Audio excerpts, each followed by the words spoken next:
everyone, welcome to MatherPE. If you're already subscribed, welcome back. If you're not subscribed, feel free to do so and like this video if you want to learn more about what we do here.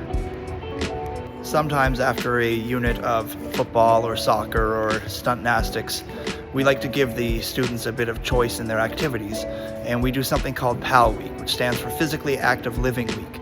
And this is meant for kids to be able to have some independent choice in their activities, to demonstrate that they can be self-motivated, to demonstrate that they can play safely, respect the space, respect others, respect the equipment, and get active. So here's what it looks like. This is kind of what it looks like when you enter the gym. We have our space organized. We have 55 to 60 students in here at one time. So making sure our space is organized and safe for activity is really important. I'm going to walk through each of the different stations that we have set up, and you can take a look at what we do. Our first spot, and probably the most popular spot, is the Gaga Ball pit, which we've made out of benches to make sort of a square using these walls. And we use a sort of deflated volleyball or a trainer volleyball for a good game of Gaga Ball. And so they play in this pit area. There's often many people sort of on the outsides, and when they're eliminated in the game, they just sort of stand on the outside and wait for the new game to begin. Hugely popular. It gets a little bit crazy and hectic at times, but the kids really enjoy it. This often has 15 to 20 kids sort of in this space alone. So it's definitely a great activity to keep people confined, but also to have lots of different activity. This basketball hoop often turns into games of 3-on-3 or some shooting games. We have a rack of basketballs that people can use. We just want them to put them back when they're done. So they use this space here and try to isolate themselves to within this 3-point line area, and they can have a nice little game of basketball. Over in this area of the gym, we have 2 hockey nets set up. They also double as soccer nets. We've got hockey sticks and goalie gear. We make sure that our goaltenders are always wearing face masks and pads, and we encourage use of a blocker and trapper. We've got a hockey ball, and this sometimes sets up into a nice little game of floor hockey. If they're not feeling floor hockey on a day, then sometimes it's an indoor soccer game. It just can't be both at the same time. And they're limited to this space here, but it allows them to sort of have some good little games of hockey, and a lot of kids really loving that during this week. When our rock wall is open, we'll have the curtain back, we'll have mats laid down underneath, and then kids usually move from left to right. They have to keep their shoes on. They move from left to right on the wall. We allow a maximum of 4 people on the wall, and their feet have to stay below the blue line. So they just find a path and they start making their way down the wall.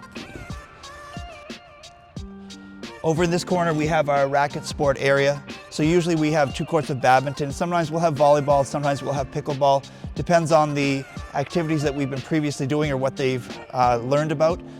This is kind of a nice space because they get 2 courts going.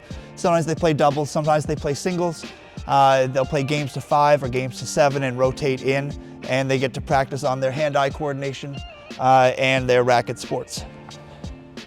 We're very fortunate at our school to have something called a Lou Interactive Playground, which is an interactive gaming wall that we have set up through a projection system on the screen that projects onto the wall, and we get to use these dodgeballs to throw at the wall and to interact with it.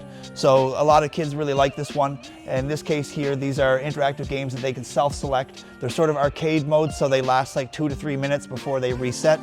So they can just throw a ball and hit the wall. And there's a variety of different games that many of the kids tend to enjoy. And so in this one here, for example, they have to go to the dentist and keep their mouth clean. So as it comes through, when they throw the ball, they need to try to hit targets. And so it's great for hand-eye coordination and a little bit of entertainment value as well. And then the game resets after 3 minutes. They can choose a different game, and we just stick the balls here and a bench for some people to sit down as well. This tends to be pretty popular, especially with some of our younger students. We have another hoop here that's sort of a spillover area for basketball. We've only got 2 basketballs for this hoop, and it's not often used or always used, but we also have a couple of other pieces of equipment out. Sometimes people like to have a little game of keep up in volleyball in this space. We also have a football or 2 that they can throw down the middle of the gym, but we always preach safety and making sure that we're not throwing over top of another activity and we're being safe in our space. Some kids just like to keep it simple. They grab a hula hoop or they grab a skipping rope, or we've got some double ropes as well. And sometimes people get active using these as well.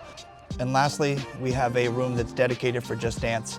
We have an Xbox here with a Kinect sensor that they can use. They sign up in groups of 4 and they dance in front of the screen, and then they come back out. We have a sign-up sheet that we keep here so it keeps that room not so crowded, and they go in groups of 4. We all teach in different gymnasiums, and so sometimes our space is limited, but trying to configure your space so it's maximizing activity while being safe, the kids will really appreciate it. Thanks everybody for tuning in. Hope to see you soon.